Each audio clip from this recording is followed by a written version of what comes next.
नमस्कार दोस्तों, आप देख रहे हैं झारखंड कोचिंग क्लासेस के यूट्यूब चैनल। और हम लोग यहाँ पे सीजीएल को फोकस करते हुए झारखंड जीएस के टेस्ट को यहाँ पे डिस्कस कर रहे हैं। टोटल 12 टेस्ट को हम लोग यहाँ पे डिस्कस करने वाले हैं, जिसके अंतर्गत 1685 प्रश्न यहाँ पे आएगा। हम लोग केवल प्रश्नों का नहीं बल्कि उससे संबंधित जो तथ्य हैं उसको भी हम लोग समझने का प्रयास कर रहे हैं। टोटल जो 12 टेस्ट है उसमें से 3 टेस्ट हम लोग कंप्लीट कर चुके हैं और इसके तहत हम लोग कंप्लीट हिस्ट्री यहाँ पे पूरा कर चुके हैं। यानी हिस्ट्री जो है हम लोग गाइड बुक से और प्रीवियस ईयर क्वेश्चन दोनों से बना चुके हैं। अब हम लोग नेक्स्ट जा रहे हैं झारखंड ज्योग्राफी की ओर। और झारखंड ज्योग्राफी का आज पहला टेस्ट है जो कि टेस्ट 4 के अंतर्गत आएगा। यहाँ कुल मिला के 150 प्रश्न है और टॉपिक आपको पिछले वीडियो में बताया गया था, झारखंड की महत्वपूर्ण जानकारियां, भूगर्भिक इतिहास, झारखंड का धरातलीय स्वरूप, मिट्टी, झारखंड की मिट्टियां और झारखंड में जल। ये गाइड बुक से यहाँ पे प्रश्न आपको कराया जाएगा। और नेक्स्ट जो आने वाला टेस्ट है यानी टेस्ट 5 जो होगा उसमें जो 150 क्वेश्चन हम लोग बनाएंगे वो प्रीवियस ईयर का होगा, यानी जेएसएससी के विभिन्न परीक्षाओं में पूछा गया है। तो इस तरह से आज हम लोगों के ये पहला टेस्ट है। और जैसे हिस्ट्री जब हम आपको बता रहे थे उस समय आपको कहा जा रहा था कि जो हम लोगों के चैनल में माइंड मैप है हिस्ट्री का रिवीजन करवाया गया है उसको आप देख सकते हैं और उसके बाद इस सीरीज को देखिएगा तो आपको और भी ज्यादा फायदा होगा। तो माइंड मैप के थ्रू आपको रिवीजन करवाया गया था हिस्ट्री, लेकिन हम लोग ज्योग्राफी को माइंड मैप के थ्रू रिवीजन नहीं करवाए हैं। तो यहाँ पे हम प्रयास करेंगे जो क्वेश्चन आपको बताया जाए उसके साथ साथ आपको माइंड मैप के थ्रू यहाँ पे रिवीजन भी करवाया जाए। थोड़ा सा आपको रिवीजन हो जाएगा क्योंकि आप इस तरह के माइंड मैप खुद भी बना सकते हैं और आप इसको अपने नोट्स को बेहतर बना के उसको रिवीजन कर सकते हैं। तो चलिए देखते हैं कि ये टेस्ट 4 में कौन कौन सा क्वेश्चन यहाँ पे पूछा गया है। तो सबसे पहला क्वेश्चन है, 2-4 क्वेश्चन अभी हम लोग पढ़ लेते हैं, उसके बाद माइंड मैप से आपको तुरंत क्विक रिवीजन करवा देंगे। और इस तरह से यहाँ पे हम लोग जो है क्वेश्चन और रिवीजन दोनों एक साथ ही करते हुए यहाँ पे चलेंगे। इसीलिए इस आज का यहाँ जो थंबनेल है वो माइंड मैप प्लस आपका प्रीवियस ईयर क्वेश्चन और प्लस गाइड बुक का जो क्वेश्चन है, यानी हम लोग एमसीक्यू जो सॉल्व कर रहे हैं वो आपका दिया गया है। चलिए देर ना करते हुए प्रारंभ करते हैं क्वेश्चन नंबर 1 को। क्वेश्चन नंबर 1 बोलता है, छोटा नागपुर का पठार किसका भाग है? प्रायद्वीपीय पठार, गंगा के मैदान, हिमालय की तराई और इनमें से कोई नहीं। तो इसका सही आंसर हो जाएगा प्रायद्वीपीय पठार। हम जानते हैं प्रायद्वीपीय पठार का उत्तर और पूर्वी हिस्सा में झारखंड बसा हुआ है और ये जो है आपका प्रायद्वीपीय पठार का ही हिस्सा आता है छोटा नागपुर पठार, और इसीलिए इसका आंसर जो हो जाएगा वो ए हो जाएगा।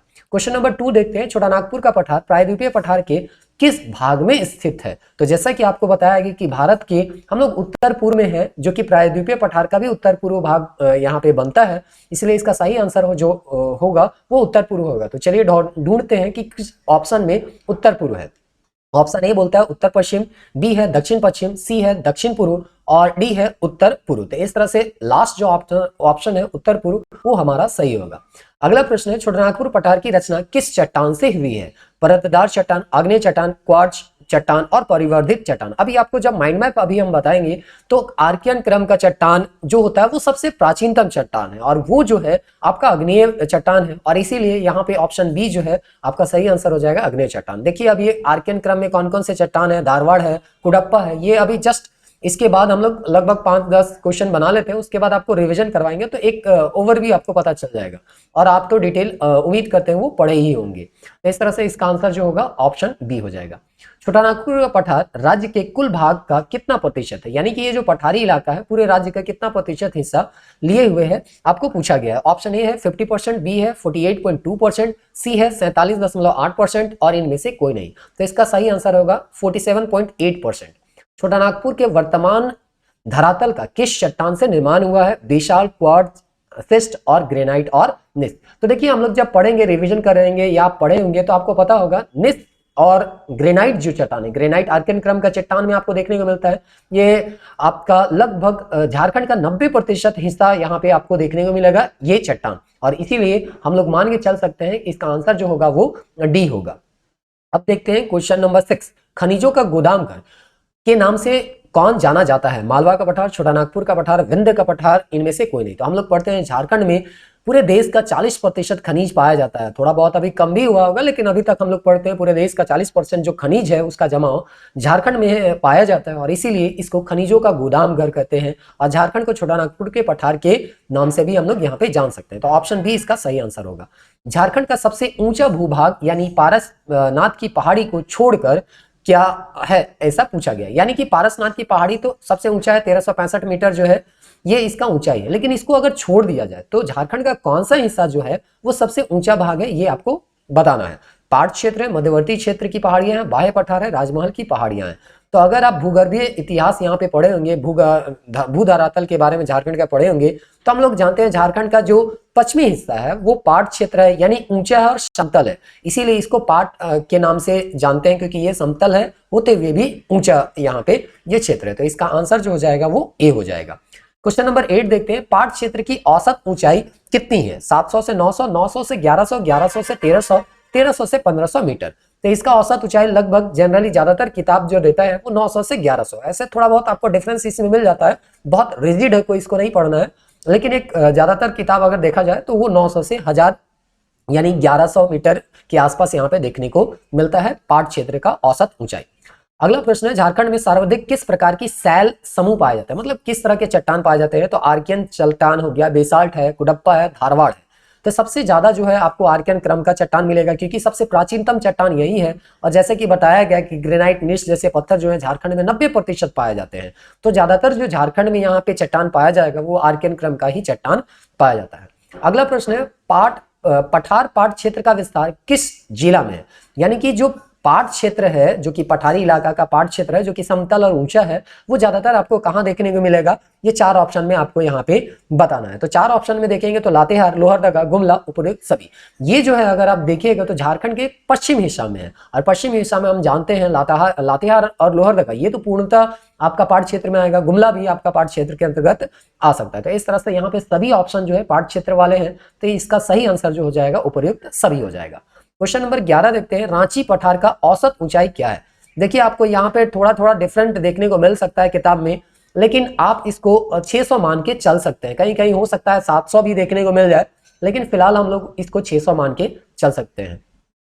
रांची पठार का निर्माण किससे हुआ है? बेसाल्ट से, निस से एवं ग्रेनाइट से, सिस्ट से और क्वार्ट्ज से। तो देखिए रांची का पठार यानी छोटा नागपुर का पठार, और छोटा नागपुर का पठार जो होता है वो निस और ग्रेनाइट से बना है, जो कि आर्कियन क्रम के चट्टान से संबंधित है, और इसीलिए इसका आंसर बी जो होगा वो सही हो जाएगा।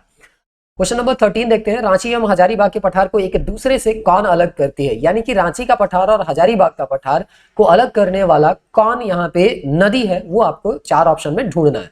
दामोदर नदी, शंख नदी, स्वर्णरेखा नदी, अजय नदी। तो उम्मीद करते हैं आपको पता होगा, दामोदर नदी जो है रांची को और हजारीबाग के पठार को यहाँ पे अलग करती है, इसीलिए कहा जाता है जहां से ये अलग करती है वहां दोनों का पठार का ऊंचाई जो है वो तो सेम आपको देखने को मिलेगा, लेकिन तो इस तरह से इसका सही आंसर जो हो जाएगा वो दामोदर नदी हो जाएगा। अगला प्रश्न देखते हैं, रांची एवं हजारीबाग के पठार किनारे अवस्थित बाह्य पठार निम्न पठार की औसत ऊंचाई कितनी है? तो यहाँ पे बाह्य पठार निम्न पठार की औसत ऊंचाई को यहाँ पे आपको बताना है। तो यहाँ 4 ऑप्शन देखते हैं, 600 से 500, 500 से 450, 300 से 450 और 150 से 300 मीटर। तो इसका सही आंसर जो हो जाएगा वो 300 से 450 मीटर। तो इस तरह से आपका रांची एवं हजारीबाग के पठार के किनारे अवस्थित जो बाह्य पठार है या निम्न पठार है, तो नाम में ही निम्न हो रहा है, तो इसका ऊंचाई जो कब होगा? और 300 से 450। ये तो मैदानी इलाका का हो जाएगा, इसलिए इसका आंसर ये नहीं होगा बल्कि सी होगा। देखते हैं क्वेश्चन नंबर 15, चाईबासा का मैदान की औसत ऊंचाई कितनी है? 300 मीटर, 250 मीटर, आपका 200 मीटर और 150 मीटर। तो हम जानते हैं मैदानी इलाका है, मैदानी इलाका का ऊंचाई बहुत कम होता है, और इसीलिए चाईबासा का मैदान स्वर्णरेखा नदी घाटी के क्षेत्र में आता है ये, और इस तरह से ये मैदानी इलाका होने के कारण इसका ऊंचाई जो होगा कम होगा, 150 मीटर के आसपास। यहाँ 150 से 300 मीटर का आप ले सकते हैं, लेकिन यहाँ पे 150 सबसे कम को दिख रहा है, तो सही आंसर हम लोग इसको मान के चल सकते हैं। क्वेश्चन नंबर 16 देखते हैं, राजमहल ट्रैप झारखंड के किस भाग में है? तो हम लोग जानते हैं झारखंड के उत्तर और पूर्व में अगर देखिएगा तो राजमहल ट्रैप जो है आपको देखने को मिलेगा। राजमहल की पहाड़ी संथाल परगना के एरिया में देखने को मिलेगा, उत्तर पश्चिम भाग में, उत्तर भाग में, दक्षिण पूर्व भाग में और उत्तर पूर्वी भाग में। यानी ये झारखंड है, तो इस इलाका में यानी उत्तर और पूर्व वाला भाग में आपको राजमहल ट्रैप देखने को मिलेगा, राजमहल की पहाड़ी देखने को मिलेगा। राजमहल ट्रैप का सृजन जो है वो कब हुआ था? जुरासिक काल में, मध्य युगीन में, प्लायोसीन में और इयोशीन में। तो इसका आंसर जो हो गया जुरासिक काल में। जब हम लोग रिवीजन करते हैं या किताब पढ़ते हैं तो वहां जुरासिक काल में कहा जाता है राजमहल का उत्थान हुआ था। राजमहल ट्रैप की औसत ऊंचाई कितनी है? तो देखिए ये जो है पहाड़ी इलाका है, इसलिए ऊंचाई हल्का थोड़ा सा इसका ज्यादा होगा, लेकिन गंगा के क्षेत्र में आने के कारण इसका ऊंचाई कम भी हो जाता है। तो इस तरह से मोटा मोटी आप मैदानी इलाके से थोड़ा सा पठारी इलाका तक जा सकते हैं। तो बेस्ट ऑप्शन अगर ढूंढिएगा तो आपको 150 से 300 मिल सकता है, मतलब कहीं कहीं पे 150 मिलेगा, कहीं कहीं पे ये जाते जाते जाते 300 का मीटर तक का ऊंचाई आपको देखने को मिल सकता है। उसके बाद क्वेश्चन नंबर 19 देखते हैं, राजमहल ट्रैप कौन सी चट्टान से निर्मित हुआ है, ऐसा यहाँ सवाल पूछता है। तो राजमहल ट्रैप जो है वो आपका बेसाल्ट चट्टान से हुआ है, क्योंकि इसमें काली मिट्टी भी आपको देखने को मिलेगा। तो चलिए ढूंढते हैं ऑप्शन किसमें है, बेसाल्ट। तो आर्कियन है, कुडप्पा है, धारवाड़ है और बेसाल्ट है। तो बेसाल्ट चट्टान होने के कारण जो है काली मिट्टी भी आपको यहाँ पे देखने को मिलेगा। थोड़ा बहुत और क्वेश्चन को बना लेते हैं, फिर माइंड मैप से आपको रिविजन भी करवा दिया जाएगा। झारखंड का सर्वोच्च शिखर कौन है, सब जानता है, पारसनाथ सर्वोच्च शिखर है, गिरिडीह है। इसका ऊंचाई पूछा गया है मीटर में, तो मीटर में जो होता है वो 1365 मीटर होता है, ये उम्मीद करते हैं सबको याद ही होगा। उसके बाद पूछा गया है पारसनाथ की पहाड़ी किस पठार में है, कोडरमा है, रांची का पठार है, गिरिडीह के पठार। तो हम जानते हैं पारसनाथ पहाड़ी गिरिडीह में है और इसीलिए इसका सही आंसर हो जाएगा गिरिडीह का पठार। पारसनाथ की पहाड़ी किस जिला में अवस्थित है, तो इसका भी आंसर जो हो जाएगा वो गिरिडीह हो जाएगा। बहुत आसान सा सवाल है, इसलिए जल्दी जल्दी हम बाकी ऑप्शन को स्किप करते हुए जो आंसर है वही बता रहे हैं। अगला प्रश्न है झारखंड की द्वितीय सर्वोच्च शिखर कौन है। तो देखिए सब कोई सर्वोच्च शिखर तो याद करता है कि पारसनाथ पहाड़ी है, लेकिन दूसरा कौन है ये बहुत कोई इससे छूट जाता है। तो सरवत का पहाड़ जो है वो द्वितीय सर्वोच्च शिखर करके बहुत सारे किताब में देखने को आपको मिलेगा। झारखंड में सर्वाधिक मात्रा में कौन सी मिट्टी पाई जाती है। अब हम लोग यहाँ पे मिट्टी की ओर जा रहे हैं, तो इसको हम रिवीजन करवा देते हैं, उसके बाद मिट्टी का यहाँ पे आपको बताया जाएगा। वैसे इसका सही आंसर हम लोग चलिए जान लेते हैं कि लाल मिट्टी जो है झारखंड में सबसे ज्यादा पाया जाता है।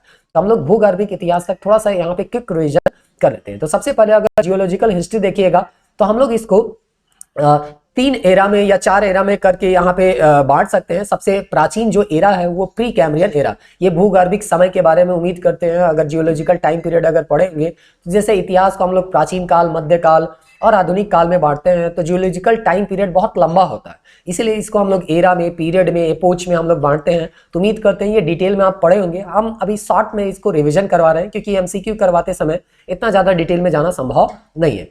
तो दूसरा जो एरा होता है वो पैलेयोजोइक एरा है, तीसरा एरा जो है मेसोजोइक एरा है, और उसके बाद हम लोग का सेनोजोइक एरा यहाँ पे आता है, जो कि सबसे रिसेंट का है। तो सबसे प्राचीन जो एरा हम लोग का आएगा, यानी काल जो आएगा, वो आपका प्री कैम्ब्रियन एरा आएगा।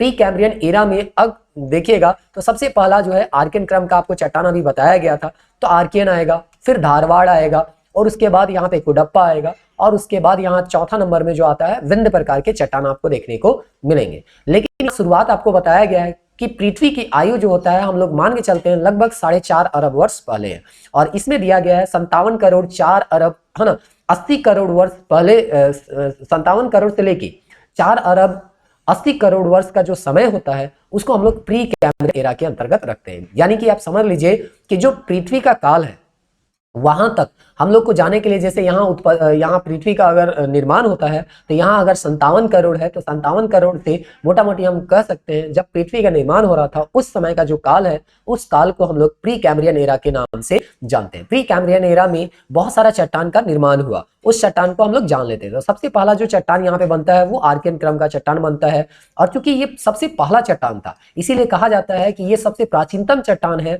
और बाकी चट्टान जो बने हुए हैं इसी चट्टान से बने हैं, और इसीलिए हम लोग इसको पैतृक चट्टान के नाम से भी जानते हैं। तो उम्मीद करते हैं आपको याद होगा आर्कियन क्रम का चट्टान सबसे प्राचीनतम है, और ये चट्टान से ही बाकी चट्टान का निर्माण हुआ है, इसीलिए हम लोग इसको पैतृक चट्टान के नाम से जानते हैं। क्योंकि ये काफी प्राचीन काल है और इसीलिए यहाँ पे जीव का निर्माण नहीं हुआ था, और जब जीव होंगे ही नहीं तो जीवाश्म मिलने का कोई संभावना है ही नहीं। तो इस तरह से यहाँ पे जीवाश्म नहीं पाया जाता, एक प्रकार का अग्नेय चट्टान है हम कह सकते हैं, और इस तरह से अग्नेय चट्टान में जीवाश्म पाया नहीं जाता है आर्कियन क्रम के इस चट्टान में। अब देखते हैं आर्कियन क्रम का जो चट्टान है उसमें मुख्य रूप से हमको कौन कौन से चट्टान देखने को मिलते हैं। तो ग्रेनाइट है, ग्रेनाइट ही बाद में निस वगैरह हो गया, ये सब जो है आपका आर्कियन क्रम का चट्टान है, और कहा जाता है ये सबसे चूंकि प्राचीनतम चट्टान है, पैतृक चट्टान है, तो जब पृथ्वी का निर्माण हो रहा था उस समय इन सब चट्टानों का निर्माण हो रहा था, तो जो ज्यादातर खनिज है आपको इसी आर्कियन क्रम और इसके बाद जो आने वाले धारवाड़ क्रम के चट्टान है उसमें आपको देखने को मिलेगा, और यही जो है पूरे झारखंड का 90% क्षेत्र में आपका फैला हुआ है।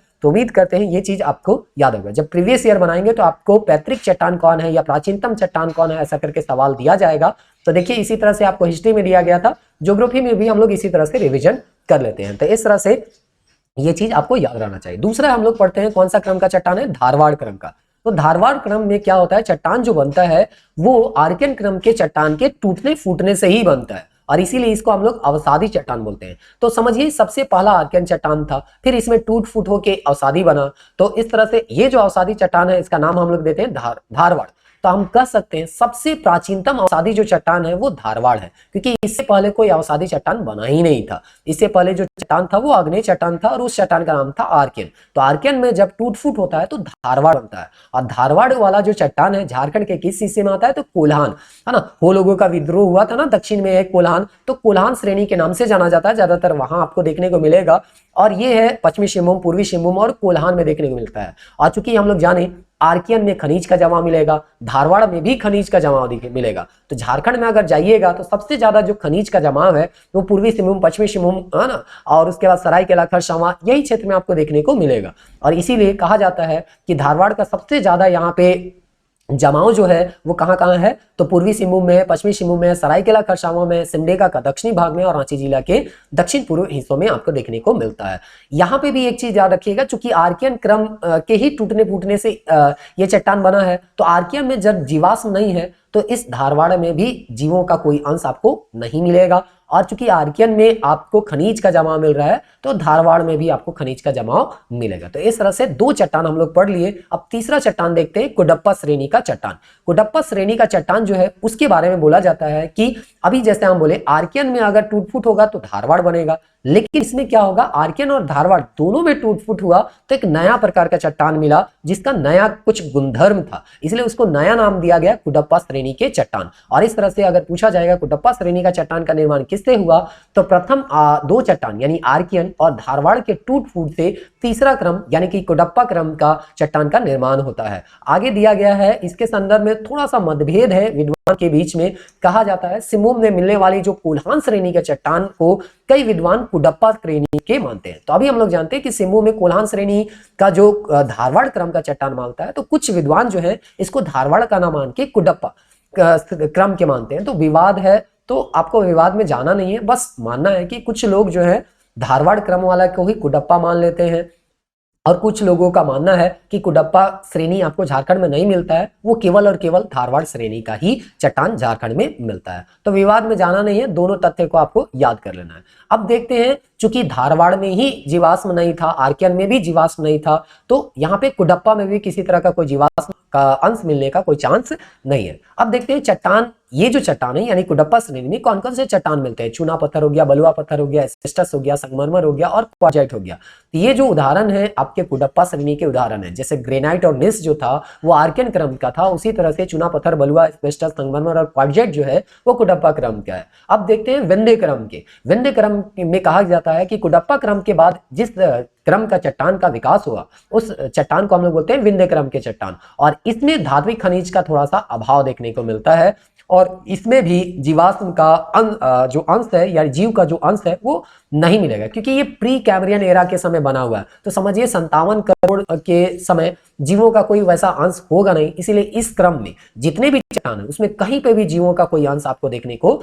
नहीं मिलता है। तो इस तरह से यहाँ पे अगर देखा जाए तो ये जो विंध्य क्रम का चट्टान है किसके लिए प्रसिद्ध है, ये है भवन निर्माण के लिए प्रसिद्ध है, क्योंकि भवन निर्माण से संबंधित चट्टान जो है आपको देखने को मिलता है। और उसीलिए हम लोग बलुआ पत्थर आप देखिए दिल्ली में हो गया, या उस एमपी का एरिया या राजस्थान का बहुत सारा एरिया जो है आपको चूना पत्थर, है ना, बलुआ पत्थर, डोलोमाइट, ये सब का प्रयोग करते हुए बहुत सारा भवन और किला का निर्माण किया गया है। अब देखते हैं इसका विस्तार कहाँ है विंध्य क्रम का चट्टान का। तो सोन नदी के दक्षिण में यानी कि हम कह सकते हैं पलामू के हिस्सा में और गढ़वा जिले के उत्तरी भाग में आपको विंध्य क्रम के चट्टान देखने को मिलेंगे, और इसीलिए यहाँ पे चूना पत्थर मिलता है। और सीमेंट फैक्ट्री में जो है वो चूना पत्थर एक तरह से कह सकते हैं में का जो सीमेंट उत्पादन है चूना पत्थर का काफी महत्वपूर्ण योगदान रहता है। इसलिए आप देखिए इस क्षेत्र में आपका सीमेंट उद्योग भी ज्यादा आपको देखने को मिल सकता है। अब हम लोग देखते हैं पैलेयोजिक एरा में कौन कौन क्रम के चट्टान है। तो सबसे पहले तो ये जान लेते हैं पैलेयोजिक एरा जो है उसका टाइम पीरियड क्या है। तो हम लोग लगभग 24.5 करोड़ से 57 करोड़ का जो टाइम पीरियड है उसको पैलेयोजिक एरा में लेते हैं। अब हम लोग यहाँ पे पढ़ते हैं, इसमें जो चट्टान है वो दो क्रम का पाया जाएगा, एक है गोंडवाना क्रम का, दूसरा है कार्बोनीफेरस का। तो गोंडवाना क्रम का जो चट्टान है उसको हम लोग यहाँ पे कोयला युग के नाम से जानते हैं, क्योंकि यहाँ पे कोयला का निर्माण हुआ था। और कोयला का निर्माण जो होता है वो कैसे होता है, तो बोला गया है सोन नदी और दामोदर नदी में भ्रंश। भ्रंश मतलब क्या होता है, एक तरह का गड्ढा हो गया और उसी गड्ढा में पेड़ पौधे का निक्षेप हो जाता है और इसी निक्षेप से कोयला का निर्माण होता है। तो इस तरह से सोन नदी और दामोदर नदी में भ्रंश आया और उसी भ्रंश में पेड़ पौधे का वृक्षों का यहाँ पे निक्षेप हो जाता है और यही लंबे समय से ताप और दाब के कारण कोयला के रूप में बदल गया। इसीलिए आप देखिए दामोदर घाटी या दामोदर नदी के किनारे किनारे आपको कोयला क्षेत्र आपको देखने को मिल जाते हैं। कार्बोनिफेरस युग में बोला जाता है गोंडवाना भूमि खंड का हिमानीकरण हो जाता है। देखिए हम लोग गोंडवाना भूमि है, हम लोग का जब पृथ्वी था तो पृथ्वी जब अलग हो रहा था तो यहाँ पे जो ऊपर वाला हिस्सा गया उसको लॉरेशिया बोलते हैं और जो दक्षिण हिस्सा आया उसको गोंडवाना बोलते हैं। और हमारा जो भारत है वो गोंडवाना लैंड का ही हिस्सा है। यहाँ तक कि हम जानते हैं कि झारखंड को भी, चूंकि भारत ही गोंडवाना लैंड का हिस्सा है तो झारखंड भी गोंडवाना लैंड का ही हिस्सा है। तो इस तरह से इसीलिए खनिजों का काफी ज्यादा जमाव आपको हमारे झारखंड में देखने को मिलता है। तो उम्मीद करते हैं कि ये जो आपको टाइम पीरियड होगा और इस टाइम पीरियड में कौन कौन सा चट्टान बन रहा है ये थोड़ा बहुत आपको समझ में आ रहा होगा। अब हम देखते हैं मेसोजोइक एरा। मेसोजोइक एरा में कहा जाता है कि 6.5 करोड़ से लेकर 24 करोड़ का जो टाइम पीरियड है वो मेसोजोइक एरा के अंतर्गत आता है। और इसमें हम लोग एक पीरियड लेते हैं जिसको पर्मियन ट्रियासिक पीरियड के नाम से जानते हैं। इस पीरियड में क्या घटना घटता है तो चलिए देखते हैं। बोलता है हिम चादरों का हट जाना। तो यहाँ पे देखिए 25 लाख साल पहले, यहाँ पे 25 लाख साल पहले लगभग मोटा मोटी क्या होता है कि पूरा भूमि जो है का हिमानीकरण हो जाता है। तो अलग अलग समय में ये सब घटना आपको देखने को मिलता है। तो जो हिमानीकरण हुआ था वो पर्मियन ट्रियासिक पीरियड में वो हटने लग जाता है और भूमि का अमर्तन हो जाता है, क्योंकि जब बर्फ पिघलेगा तो वो नदी का रूप लेना शुरू करेगी और इस तरह से यहाँ पे आपका भूमि का अपरदन होगा। इसी पर्मियन ट्रियासिक काल में हम लोगों का महादेव श्रेणी का निर्माण होता है जो कि विंध्य पर्वत में आपको देखने को मिलेगा। तो ये श्रेणी जो होता है ये आपको पर्मियन ट्रियासिक काल में ही देखने को मिलता है। आगे देखते हैं। बोलता है पर्मियन ट्रियासिक काल में ही भ्रंश पड़ने के कारण काराकोरम श्रेणी, जो कि हम लोग हिमालय जब पढ़ते हैं तो उस समय पढ़ते हैं, का उत्थान होता है और दामोदर और सोन नदी में भ्रंश में प्रवाह प्रणाली यहाँ पे प्रभावित होती है। तो जब भी यहाँ पे उत्थान होगा, धरती में किसी तरह का भी कोई हलचल होगा तो आपको यहाँ पे इफेक्ट देखने को मिलेगा। और हम लोग देखते हैं भ्रंश में प्रवाह प्रणाली यानी गड्ढा, तो आपका देखिए कार्बोनिफेरस में हम लोग पढ़े कि वहां पे दब गया। अब उस भ्रंश या गड्ढा में यहाँ पे कहा जाता है हिम चादरों का यहाँ पे हटना, यानी हिम पिघल रहा है तो इस गड्ढे में सब पानी यहाँ पे आएगा और इस तरह से धीरे धीरे नदियों का यहाँ पे और भी निर्माण आपको देखने को मिलेगा। या प्रवाह प्रणाली प्रवाहित होती है यानी उसका डायरेक्शन चेंज हो सकता है या प्रवाह का जो दर है वो कम बेसी हो सकता है। तो ये सब सारा चीज जो है आपको पर्मियन ट्रियासिक पीरियड में देखने को मिलता है। अब देखते हैं लास्ट एरा जिसको हम लोग बोलते हैं सेनोजोइक एरा। ये सबसे रिसेंट का है जो कि आज से हम लोग 6.5 करोड़ मान सकते हैं, 6.3 करोड़ वर्ष पूर्व है। तो इसको हम लोग लेके चल सकते हैं। इसको हम लोग 3 कैटेगरी बांटते हैं यानी 3 उत्थान में इसको हम लोग लेते हैं। पहला है ओलिगोसीन एज, दूसरा है मायोसीन एज है और तीसरा है post Pliocene age. Oligocene age है जिसको अधिनूतन काल के नाम से हम जानते हैं, उसमें कहा जाता है पाट क्षेत्र में उत्थान होता है। अभी आपको बताया जाएगा कि झारखंड का जो पश्चिमी हिस्सा जो है वो पाट क्षेत्र है जो कि ऊंचा उठा हुआ है। अभी आपको पूछा भी गया था कि पाट क्षेत्र कहाँ पे है, तो इस तरह से पाट क्षेत्र का उत्थान होता है और रांची हजारीबाग पठार जो है वो 1000 फीट ऊपर उठ जाता है। उसके बाद मायोसीन यानी अल्पनूतल काल में क्या होता है, रांची हजारीबाग पठार का उत्थान पुनः यहाँ पे 1000 फीट होता है और पुनः पाट क्षेत्र में उत्थान होगा और पाट क्षेत्र जो है अब जो उठ के 2000 फीट होगा। यानी पाट क्षेत्र जो है पहले उठा हुआ रहता है और उसके बाद यहाँ पे 1000 उठता है। तो अल्टीमेटली जो चूंकि पाट क्षेत्र पहले एक बार 1000 फीट ऊंचा उठ चुका था प्रथम उत्थान में ओलिगोसीन में, इसीलिए हमेशा जो है पाट क्षेत्र जो है बाकी जो पठारी क्षेत्र है हम लोगों का झारखंड का उससे ऊंचा ही रहता है। तो इस तरह से यहाँ पे पोस्ट प्लायोसीन यहाँ पे दिया गया है और प्लेस्टोसीन एज जो है उसमें पुनः उत्थान होता है और पाट क्षेत्र अल्टीमेटली यहाँ 3000 से 3600 फीट ऊंचा हो जाता है और रांची हजारीबाग का पठार जो है वो 1000 से 2000 फीट यहाँ पे ऊंचा रहता है। तो ये जो था आपका 4 एरा था और उस 4 एरा के दौरान जो जो चट्टान का निर्माण हुआ और जो जो डेवलपमेंट हुआ उसको हम वहां पे बताने का प्रयास किए। अब इस डेवलपमेंट के कारण हमको कुछ झारखंड का धरातलीय स्वरूप दिखता है, यानी यहाँ का धरातल का जो स्वरूप है वो आपको दिखता है कि कहाँ पहाड़ है, कहाँ पर्वत है, कहाँ मैदान है, कहाँ पहाड़ी इलाका है, कहाँ नदी वाला इलाका है, ये सब सारा चीज आपको दिखता है। तो इस स्वरूप को हम थोड़ा सा जान लेते हैं कि इसका क्या क्या रूप है।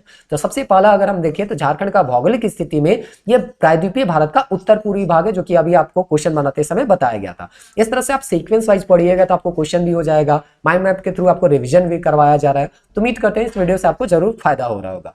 अब अगर हम इसका विस्तार देखें तो अक्षांशीय विस्तार अगर हम देखेंगे तो उत्तरी अक्षांश में इसका विस्तार 21 डिग्री 58 मिनट 10 सेकंड से 25 डिग्री 19 मिनट 15 सेकंड तक इसका उत्तरी अक्षांश में विस्तार है झारखंड का। और इसका देशांतरीय विस्तार है 83 डिग्री 19 मिनट 50 सेकंड से 87 डिग्री 57 सेकंड 57 मिनट पूर्वी देशांतर। तो इस तरह से अक्षांश और देशांतर विस्तार भी कभी कभी पूछता है, तो इसको आपको याद रखना है। मोटा मोटी इतना तो याद ही रहना चाहिए, 21 से 25 इसका उत्तरी अक्षांश का विस्तार है, और यहाँ पे अगर देशांतर है तो 57 से आपका 83 से 87 है, यानी 4-4 डिग्री का डिफरेंस है। इसीलिए हम कह सकते हैं चौथौरा हिस्सा जो है वो झारखंड के भौगोलिक क्षेत्रफल के अंतर्गत आता है। अब देखते हैं छोटा नागपुर का पठार जो है वो गोंडवाना लैंड का हिस्सा है। जैसे हम बताएं कि पृथ्वी का जब विभाजन हो रहा था तो ऊपर जो गया वो लोअर गया, और दक्षिण में जो गया वो गोंडवाना लैंड गया, और इसी से आपका ऑस्ट्रेलिया हो या दक्षिण के जितने भी प्राय आपको देखने को मिलेंगे देश, वो जो है गोंडवाना लैंड से ही बने, और भारत भी गोंडवाना लैंड से ही बनता है। तो झारखंड का भूभाग का 47.8%, ये डायरेक्ट क्वेश्चन में भी आप बनाए थे। निर्माण में 90% भाग जो है वो आपका गोंडवाना लैंड का हिस्सा है, यानी प्रारंभिक यहाँ पे है, और इसीलिए इसमें जो चट्टान पाया जाता है वो ग्रेनाइट और निस है। और इसीलिए सवाल में भी आपको देखने को मिला था, गोदाम घर वाला भी आपको देखने को मिला था कि छोटा नागपुर का पठार को हम लोग गोदाम घर के नाम से जानते हैं। झारखंड का सबसे ऊंचा जो भाग है वो पारसनाथ की पहाड़ी है, जिसको संवेद शिखर के नाम से जानते हैं। जैनियों के लिए सबसे महत्वपूर्ण जगह है, और सबसे ऊंची चोटी ये झारखंड का माना जाता है, जो कि मीटर में देखे 1365 मीटर है, और फीट में देखे तो 4478 है ना फीट है। और ये दोनों सवाल आपको पूछा गया है, तो उम्मीद करते हैं ये भी आपको याद रहेगा। धरातलीय स्वरूप को हम लोग 4 भाग में बांटते हैं, यानी कि इसका जो रूप है ना, पहाड़ी है, मैदानी है, उसको हम लोग 4 भाग में बांटते हैं। सबसे पहला है पश्चिमी पठार या पाट क्षेत्र के नाम से जानते हैं, जो कि सवाल में अभी आपको देखने को मिला था। प्रीवियस ईयर का क्वेश्चन बनाएंगे उसमें भी आपको देखने को मिलेगा। फिर है रांची का पठार, फिर है हजारीबाग का पठार, और फिर है निचली नदी घाटी या मैदानी क्षेत्र। हजारीबाग का पठार को 2 भाग में बांटा गया है, एक है ऊपरी हजारीबाग का पठार और दूसरा है निचला हजारीबाग का पठार, यानी कि बाह्य पठार, क्योंकि ये झारखंड के सबसे बाहरी हिस्सा में है जो बिहार से लगा हुआ है, इसीलिए इसको बाह्य पठार के नाम से जानते हैं। और इसका हाइट जो है वो भी कम है, क्योंकि मैदानी इलाका, क्योंकि बिहार से ये सट रहा है, और बिहार से सटेगा यानी नदी एरिया से सटेगा, तो धीरे धीरे इसका ऊंचाई जो है वो कम होते जाता है, इसलिए इसको निचला हजारीबाग के पठार के नाम से भी हम लोग जानते हैं। अब हम देखते हैं पाट क्षेत्र के बारे में, एक एक क्षेत्र के बारे में देखते हैं। तो पाट का मतलब होता है समतल, यानी अभी आपको बताया गया ऊंचा जगह है लेकिन समतल जगह है, इसीलिए इसको पाट क्षेत्र या पश्चिमी पठार के नाम से जानते हैं। और इसका औसत ऊंचाई जो है वो 900 मीटर है, और फीट में अगर देखेंगे तो अभी आप लोग देखें कि 3000 से लेकर 3600 फीट आपको इसका ऊंचाई देखने को मिलेगा अलग अलग जगह में। नेतरहाट पाट में अगर आप देखिएगा तो यहाँ पे आपको देखने को मिलेगा इसका हाइट जो है वो 3696 फीट है, और मीटर में 1127 मीटर है, जो कि लातेहार डिस्ट्रिक्ट के अंतर्गत आता है नेतरहाट पाट। और इसको क्वीन ऑफ छोटा नागपुर यानी छोटा नागपुर की रानी के नाम से जानते हैं, जो कि सवाल में आया हुआ है। मेगलोनिया पॉइंट जो है वो सनसेट व्यू पॉइंट है। उम्मीद करते हैं अगर आप नेतरहाट गए होंगे तो इसको देखे होंगे। तो इस तरह से ये भी सवाल में आपका एक बार क्वेश्चन में आया हुआ था, प्रीवियस ईयर का क्वेश्चन बनाएंगे तो ये सवाल आपको देखने को मिलेगा। अब हम देखते हैं इसका विस्तार। तो विस्तार जो है वहां पे अगर देखें तो रांची जिले के उत्तर पश्चिम भाग से पलामू के दक्षिणी छोर तक आपको यहाँ पे पाट क्षेत्र या पश्चिमी पठार का क्षेत्र आपको देखने को मिलेगा। अब हम लोग देखते हैं रांची का पठार। रांची का पठार कहा जाता है, सबसे बड़ा पठारी भाग जो है वो रांची का पठार के नाम से ही हम लोग जानते हैं, या रांची का पठार ही है। इसको हम लोग छोटा नागपुर पठार के दक्षिणी हिस्से में स्थित है ऐसा मान सकते हैं। यानी अगर छोटा नागपुर का पठार है तो उत्तर में हजारीबाग का पठार, और दक्षिण में जो है वो रांची का पठार यहाँ पे है, और ये भी प्रीवियस ईयर क्वेश्चन में पूछा गया है। हजारीबाग और रांची के पठार को 2 भागों में अलग करती है, वो नदी का नाम क्या है, दामोदर नदी। अभी यहाँ पे हम लोग बनाए भी, और ये प्रीवियस ईयर क्वेश्चन में भी आपको देखने को मिलेगा। और इसका औसत ऊंचाई जो है 700 मीटर। तो जैसे कि अभी आपको बताया कहीं 600 देता है, कहीं 700 देता है, तो आप 700 भी मान सकते हैं, लेकिन अब यहाँ पे कंफ्यूजन होता है कि कौन को किसको ऑथेंटिक मांगने नहीं माने। तो देखिए यहाँ पे हम 700 बताए थे और क्वेश्चन में आपको 600 बताए थे, तो उम्मीद करते हैं 600 वाला आपको याद रहेगा। तो इस तरह से यहाँ पे इसको याद रखिए। उसके बाद हम यहाँ पे इसका विस्तार देखते हैं, तो रांची देखते हैं, गुमला देखते हैं और लोहरदगा देखते हैं। इसका क्या है, विस्तार है ना। उसके बाद यहाँ टैगोर हिल है जो कि रांची है, इसके बारे में एक बार सवाल पूछा गया था कि इसको हम लोग मोराबादी हिल के नाम से भी जानते हैं, और ये लगभग 300 फीट इसका हाइट यहाँ पे आपको देखने को मिलेगा। अंतिम जो इसका भाग है वो हजारीबाग पठार है, जो कि 2 भाग में यहाँ पे हम लोग इसको बांट के पढ़ते हैं। हजारीबाग के पठार को 2 भागों में हम लोग बांटते हैं। ऊपरी हजारीबाग का पठार जो कि रांची पठार के समानांतर है, और इसको अलग किया गया है दामोदर नदी के द्वारा, जो कि आपको अभी बताया गया था। और इसका हाइट जो है वो 700 मीटर है, क्योंकि बताया गया रांची के पठार के बराबर ही आपका ऊपरी हजारीबाग का पठार है, और इसीलिए इसका हाइट जो है रांची के पठार के औसत ऊंचाई के बराबर ही है।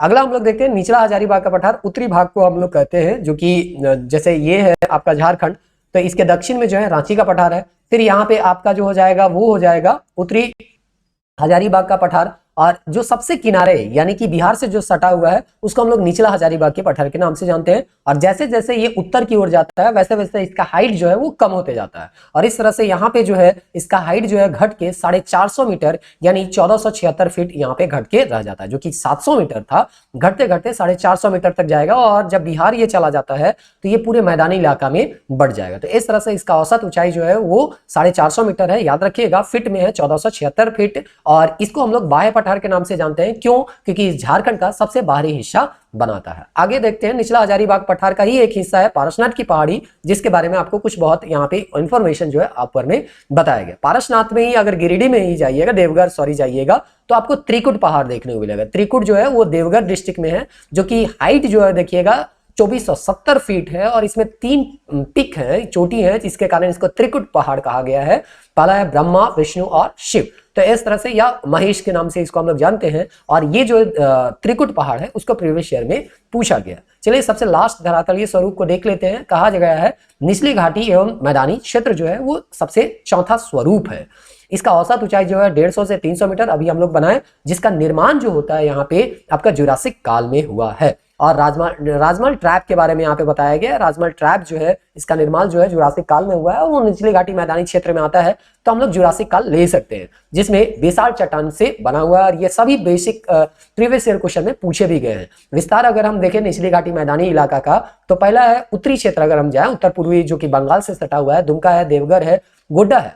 गोड्डा में भी एक पहाड़ी है जिसका नाम है बिरजोर पहाड़ी और सुंदर पहाड़ी। इसको यहाँ पे सवाल में पूछा गया था एक बार कि ये जो पहाड़ी है उसको कौन ढक दिया है, तो राजमहल की पहाड़ी जो है वो बिरजोर की पहाड़ी और सुंदर की पहाड़ी को ढक दिया है। और इस तरह से इस तरह की पहाड़ी को भी आपको थोड़ा बहुत आइडिया रखना हो सकता है। अभी पूछा गया है राजमहल की पहाड़ी ढक दिया है, हो सकता है कल पूछा जाए इसको कि ये जो बिरजोर की पहाड़ी, सुंदर की पहाड़ी किस जिला में पाया जाता है, तो ये जिला है आपका गोड्डा। तो इस तरह से आपको रिवीजन करना है ताकि आप जो है कम समय में ज्यादा से ज्यादा चीजों को रिवाइज कर पाए और ज्यादा से ज्यादा प्रश्न भी बना पाए। अब देखिए मात्र एक पेज का यहाँ पे हम लोग यहाँ पे अभी रिवीजन कर रहे हैं और इसी एक पेज से आपका लगभग कितना क्वेश्चन आपका बन चुका है, 25 क्वेश्चन बना चुके हैं। क्वेश्चन बैंक का भी बहुत सारा प्रश्न बनाएंगे और आने वाले अभी जो समय है, उम्मीद करते हैं वीडियो को अंत तक देखिए, क्योंकि देखिए आपको एमसीक्यू भी कराया जा रहा है, माइंड मैप के थ्रू रिवीजन भी करवाया जा रहा है, तो टाइम तो आपको लगेगा ही लगेगा। अगर शॉर्ट टाइम में आप खोजिएगा तो है ना, कम समय में सब चीज संभव नहीं है। ऐसा भी हम लोग यहाँ पे फालतू किसी तरह का कोई भी डिस्कशन नहीं करते हैं।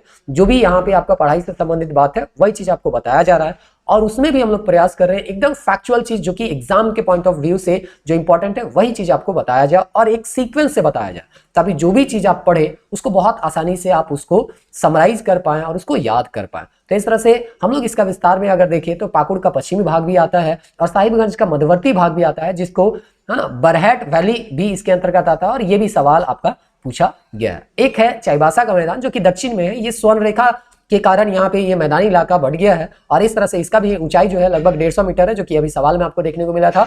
पूरब में इसका ढालभूमि की श्रेणी है, पश्चिम में सारांडा जंगल है, उत्तर में इसका दालमा श्रेणी है, दक्षिण में कोल्हान की पहाड़ी है और उत्तर पश्चिम में पोरहाट की पहाड़ी है। तो इस तरह से यहाँ पे आपका धरातलीय स्वरूप हम लोग यहाँ पे देख लिए। उसके बाद अगर नेक्स्ट देखिएगा तो हम लोग का नेक्स्ट टॉपिक है आपका झारखंड की मिट्टियां। तो सबसे पहले इसका क्वेश्चन बना लेते हैं, उसके बाद या चलिए आप समरी देख रहे हैं तो समरी देख ही लेते हैं, फिर क्वेश्चन बनाएंगे, बहुत आसान हो जाएगा। बोला जाता है स्थलीय भूपटल का जो ऊपरी परत होता है मिट्टी का, ये काफी उपजाऊ है, इसी में हम लोग फसल उगाते हैं और अगर फसल नहीं होगा तो भोजन नहीं मिलेगा, भोजन नहीं मिलेगा तो हम लोग इस दुनिया में रह नहीं सकते। इसलिए मिट्टी काफी इंपॉर्टेंट है और ये एक तरह से अनवीकरणीय संसाधन है, क्योंकि मिट्टी को बनने में काफी लंबा समय लगता है और काफी लंबा जब समय किसी को बनने में लगता है तो उसको हम लोग अनवीकरणीय संसाधन में रख सकते हैं। तो चलिए ये सब बेसिक आइडिया था। अब हम देखते हैं मिट्टी से संबंधित जो पोषक तत्व होता है, क्योंकि मिट्टी में बहुत सारे खनिज पोषक तत्व होते हैं, इसी पोषक तत्व के कारण पौधों को पोषक तत्व मिल पाता है। अगर कोई ही पोषक तत्व का कमी हो जाएगा तो पौधों को वो पोषक तत्व नहीं मिलेगा और पौधा में हो सकता है किसी प्रकार का कोई रोग आ जाए या उसके वृद्धि में किसी तरह का कमी हो जाए। तो चलिए सबसे पहले ये जानते हैं कि कौन सा पोषक तत्व का काम क्या है। तो फास्फोरस जो होता है वो जड़ों का विकास करता है, यानी फास्फोरस का कमी हो जाएगा तो जड़ का विकास नहीं होगा। ऊर्जा संग्रहण ये करता है, शीघ्र फल पकाने में जो काम करता है वो फास्फोरस ही करता है। नाइट्रोजन के बारे में देखें तो नाइट्रोजन जो है किसी भी पौधे में वृद्धि करता है, इसलिए एनपीके हो गया या यूरिया हो गया, उसमें देखिए नाइट्रोजन का काफी ज्यादा मात्रा रहता है, क्योंकि ये पौधे में वृद्धि और प्रोटीन उत्पादन का काम करता है, यानी कि पौधा का ग्रोथ ही रुक जाएगा अगर नाइट्रोजन का कमी हो जाए। और ज्यादातर हम देखते हैं हमारे जो मिट्टी है उसमें नाइट्रोजन का कमी है, इसलिए यूरिया में ज्यादा जो रहता है वो नाइट्रोजन ही रहता है। आगे हम देखते हैं पोटास। पोटास में यहाँ पे दिया है रोग प्रतिरोधक क्षमता यहाँ पे बढ़ाने का ये काम करता है, पानी को उचित अवशोषण में ये काम करता है। तो इस तरह से अगर पोटास का कमी हो जाएगा तो हो सकता है रोग ग्रसित हो जाए। फिर हम लोग देखते हैं ऑक्सीजन, हम लोग जानते हैं प्रकाश संश्लेषण वगैरह सब में ये है ना, कार्बन डाइऑक्साइड हो गया, हाइड्रोजन हो गया, ऑक्सीजन हो गया, ये सब काम देता है। तो ये सब सारा चीज आपको आइडिया होगा। अब हम देखते हैं झारखंड में 6 प्रकार की मिट्टी पाई जाती है। 6 प्रकार में सबसे पहला मिट्टी जो है वो लाल मिट्टी है, जो कि सबसे ज्यादा भाग में पाया जाता है, लगभग 90% भाग में। अभी तुरंत आपको क्वेश्चन देखने को मिलेगा, झारखंड में सबसे अधिक मिट्टी है वो कौन मिट्टी है, तो लाल मिट्टी है। जल की अधिकता होने के कारण कभी कभी इसका रंग जो है उसमें पीलापन आ जाता है और ये पीला हो जाता है।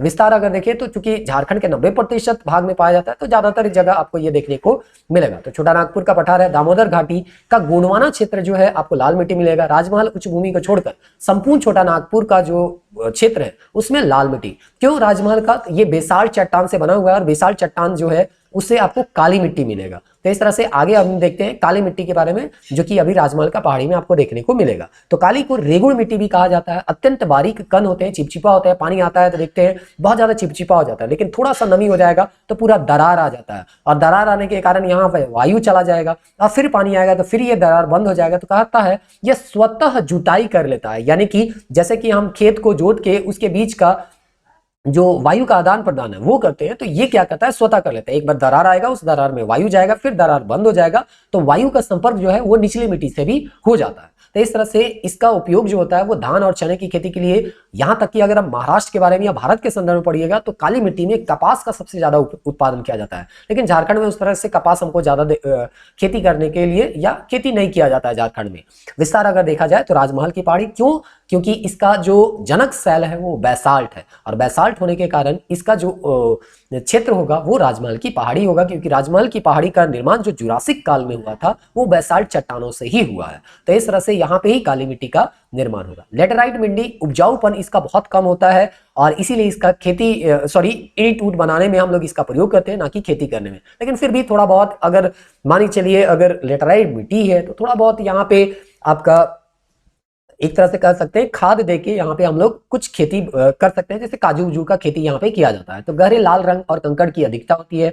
उच्च तापमान और अत्यधिक वर्षा के कारण, है ना, ये उस वाले क्षेत्र में होता है, और इसके कारण यहाँ पे ना तो जीवाश्म ज्यादा देखने को मिलेगा और ना ही इसमें किसी तरह का कोई महीन कण देखने को मिलेगा, जैसे कि काली मिट्टी में देखने को मिलता है। क्योंकि पानी आता है तो जो बड़े बड़े कण होते हैं या महीन कण होते हैं, सॉरी, महीन कण को बहा के ले जाया जाता है, तो जो यहाँ बड़े बड़े कण है वही छूट जाता है। तो यही चीज आपको देखने को मिलेगा। ऊपर से धूप भी बहुत ज्यादा पड़ रहा है, तो धूप पड़ने से यहाँ पे जो जीव जंतु हैं वो यहाँ पे मर जाएंगे, और इस तरह से यहाँ पे आपको जीव भी देखने को नहीं मिलेगा, है ना।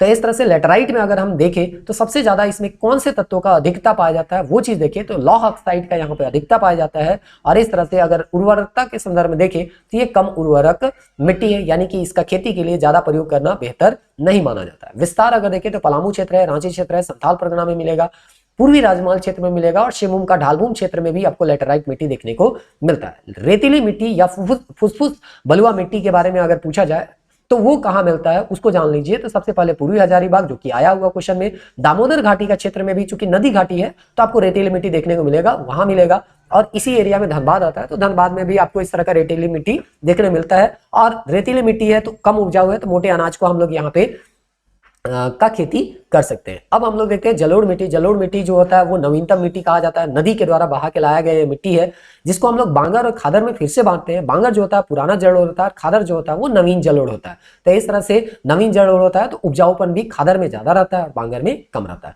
इसका अगर हम लोग देखें विस्तार, तो जहां नदी है वहीं आपको जलोढ़ मिट्टी मिलेगा। साहिबगंज के उत्तरी और उत्तर पश्चिम भाग में बांगर मिलता है, पूर्व एवं पाकुड़ जिले के क्षेत्र में आपको खादर मिलता है। विस्तार आपका संथाल परगना में आपको देखने को मिलेगा। अब्रक मूलक मिट्टी जो है वो आपको देखने को मिलेगा कोडरमा, मांडव, झुमरी, तलैया, जो कि सवाल में आपका आ चुका है, याद रहना चाहिए, हमको उम्मीद रखता है याद होगा ये चीज कि हाँ ये झारखंड के उत्तर इलाका में, कोडरमा का इलाका में, हजारीबाग का इलाका में देखने को मिलता है। और इसका रंग जो होता है हल्का गुलाबी होता है। और बड़का गांव यानी हजारीबाग में भी आपको ये देखने को मिलेगा, और मांदर पहाड़ी सब में भी देखने को मिलता है। तो उम्मीद करते हैं ये जो मिट्टी से संबंधित आपको तथ्य बताए गए वो याद रहेंगे। आगे देखते हैं पोषक तत्व में किसका कमी है, तो नाइट्रोजन, फास्फोरस और जैविक तत्वों का कमी जो है लाल मिट्टी, काली मिट्टी और जलोढ़ मिट्टी में देखने को मिलेगा। और उसके साथ साथ कैल्शियम का भी जो कमी है वो लेटराइट मिट्टी में आपको देखने को मिलेगा। तो बस एक पॉइंट में आपको पता चल गया कि किसका कमी जो है ना, किस किस मिट्टी में आपको देखने को मिल रहा है। अब हम लोग देख लेते हैं कोई अगर मिट्टी से संबंधित अगर फैक्ट छूटा होगा तो उसको हम लोग यहाँ पे कंप्लीट कर लेंगे।